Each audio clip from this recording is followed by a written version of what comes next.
সকালে যারা রুটি পরোটা দিয়ে নাস্তা করতে পছন্দ করেন তারা চাইলে এভাবে রুটি পরোটা ফ্রোজেন করে রাখতে পারেন। আসসালামু আলাইকুম, কেমন আছেন আমার প্রিয় আপু এবং ভাইয়ারা? আশা রাখি ভালো আছেন। আজকে আমি করে দেখাবো আপনাদের জন্য আমি যেভাবে পরোটা বানিয়ে ফ্রোজেন করে রাখি ফ্রিজে। এখানে আমি নিয়ে নিলাম একটা আটার প্যাকেট। আজকে আমি আটা দিয়েই পরোটা বানাবো। এখানে আমি পরিমাণ মতো আটা নিয়ে নিলাম, সাথে নিয়ে নিলাম লবণ এবং 1 চা চামচ চিনি।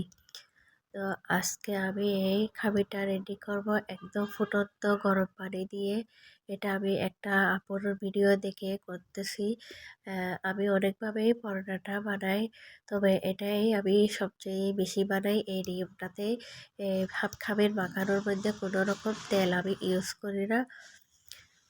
পানিগুলো একদম একেবারে ঢালা যাবে না, অল্প পরিমাণে দেখে শুনে পানিগুলো দিতে হবে।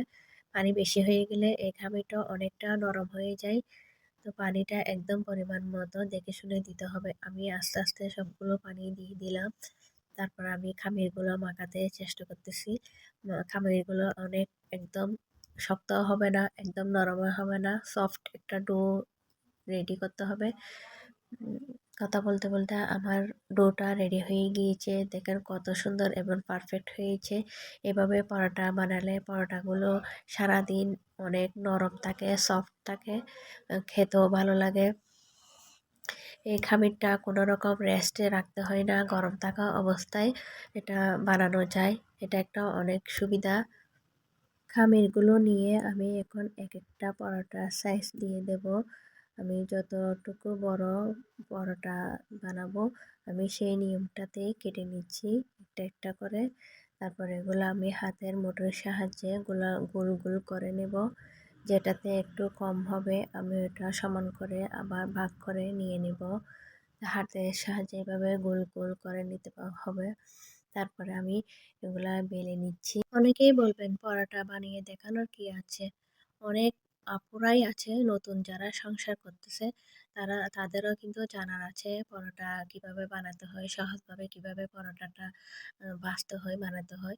তো এই ভিডিওটা আমার নতুন আপুরাও দেখে অনেক উপকৃত হবে। আমি আমার ভিডিও আমি যেভাবে করি আমি সেটাই শেয়ার করতেছি।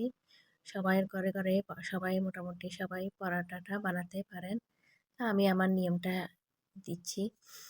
তো আমি কথা বলতে বলতে এখানে পরাটার ভাঁজগুলো দিয়ে দিলাম। একে একে সবগুলো আমি ভাঁজ করে ফেললাম। এখন আমি অল্প কিছু খাঁচা এভাবে ভাঁজ করে ফ্রিজে রেখে দেব। একটা বক্স নিয়ে ওইখানে আমি কিছুটা আটা ছিটিয়ে দিয়ে তারপর একটা একটা করে ভিডিও দেখা নিয়মে এভাবে রেখে দেব ফ্রিজে, নর্মাল ফ্রিজে, ডিপ ফ্রিজে না। কেউ ডিপ ফ্রিজে রাখতে চাইেন না। তারপর পরেরগুলো আমি বেলে নিয়ে হালকা আঁচে সেঁকে নিয়ে তারপরে এগুলো নর্মালি একটা পলিথিনে ভরে রেখে দেবো। যখন আমার প্রয়োজন হবে তখন আমি এগুলা ভাজবো। সকালবেলায় এগুলা রেডি থাকলে অনেকটা কাজ সহজ হয়ে যায়। যারা আমরা বাচ্চাদের নিয়ে স্কুলে যাই, অফিসে যাই, তাদের জন্য অনেক সুবিধা হয় এই ফ্রোজেন পরোটাগুলো। ঘরে বানানো ফ্রোজেন পরোটা অনেক ভালো এবং অনেক হেলদি হয়। আমার ভিডিওটি যদি ভালো লেগে থাকে তাহলে লাইক কমেন্ট দিয়ে পাশে থাকবেন। আর যারা পাশে আছেন তাদেরকে অনেক অসংখ্য অসংখ্য ধন্যবাদ রইল। পরোটাগুলো সেঁকতে হবে অবশ্যই অল্প আঁচে। তাওয়াটা বেশি করে গরম করে নিয়ে হালকা আঁচে পরোটাগুলো ভাজতে হবে এপিঠ ওপিঠ।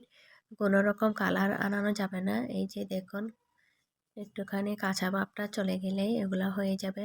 ঠান্ডা হয়ে গেলে এগুলা তারপর আমি ফ্রোজেন করে রেখে দেব। এতক্ষণ যারা আমার সাথে ছিলেন ধৈর্য সহকারে আমার ভিডিওটি দেখেছেন তাদেরকে অসংখ্য অসংখ্য ধন্যবাদ। তাদের জন্য রইল শুভকামনা। আজকের মতো খুদা হাফেজ। আসসালামু আলাইকুম।